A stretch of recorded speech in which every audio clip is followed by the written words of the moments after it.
පස්වෙනි ඊතලයක් තියෙද්දි අපි කරන්නේ පළවෙනි යාළුවනේ ඔයාලා මෙන්න මේ විදිහට තහඩු පැටර්න් එක තමයි. ඉතින් ඔයා මගේ කලින් වීඩියෝ එක බලපු කෙනෙක් නම් ඔයා දැනටමත් දන්නවා මම මේ රටාව නිර්මාණය කරේ කොහොමද කියලා. ඉතින් මම මේකම උපයෝගී කරගෙන ඔයාලට මේකේ වම් පැත්තට වැඩ කරන විදිහ කියලා දෙන්නම්. හරි.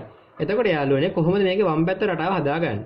ඒක කරන්නේ මෙන්න මෙහෙමයි යාළුවනේ. දැන් මම මීට කලින් කරපු වීඩියෝ එක කියලා දුන්නා මේක දකුණු පැත්තට වැඩ කරන විදිහ.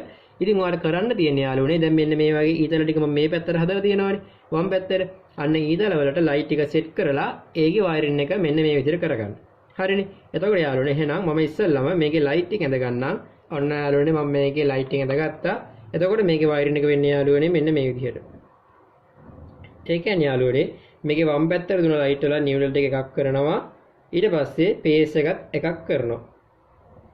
එතකොට යාළුවනේ ඔයාලා මෙතනින් සැලකිලිමත් වෙන දෙයක් තමයි අපි මේ ඉස්සෙල්ලා නිර්මාණය කරපු නිව්ට්‍රල් එක. ඒ කියන්නේ යාළුවනේ මෙන්න මේ ඊතර ටික දකුණු පැත්තට වැඩ කරන්න අපි නිර්මාණය කරගත්ත නිව්ට්‍රල් එකට කවදාවත් මෙන්න මේ වම් පැත්තේ වැඩ කරන ඒ කියන්නේ වම් පැත්තේ ඊතර වල නිව්ට්‍රල් එක සෙට් කරන්න එපා.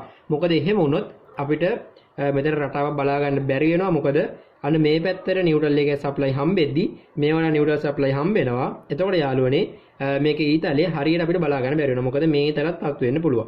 හරිනේ. ඒ කියන්නේ ෆ්ලෑෂර් කොටේ පොඩ්ඩක් මිස් වෙලා තිබුණොත් මේ පැත්තට වැඩ කරනවා. එතකොට යාළුවනේ අපි කරන්න ඕනේ ටයිමර් කොටයක් භාවිතා කරලා අපිට අවශ්‍ය වෙලාවට දකුණු පැත්තේ නිව්ට්‍රල් එක සහ අපිට අවශ්‍ය වෙලාවට වම් පැත්තේ නිව්ට්‍රල් එක ටයිමර් කොටෙන් හදාගන්න එක.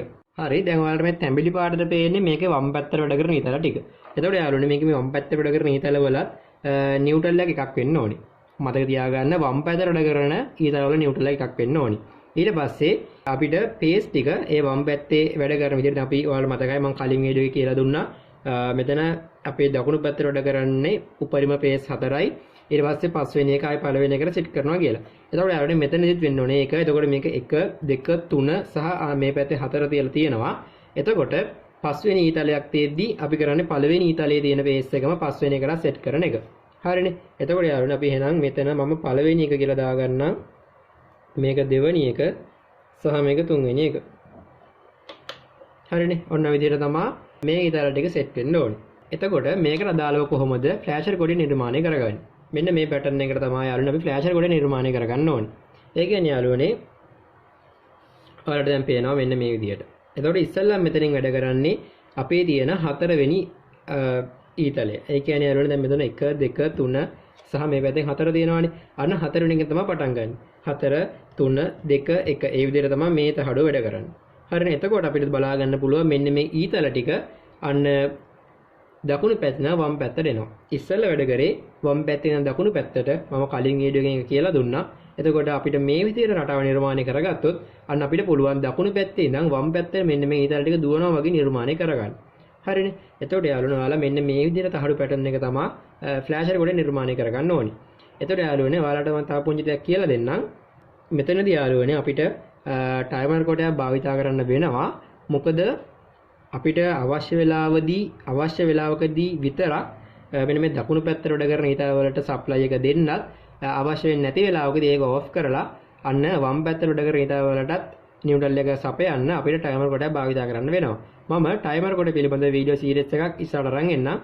එතකන් මෙන්න මේ විදිහට රටා නිර්මාණය කරන හැටි අධ්‍යයනය කරන්න.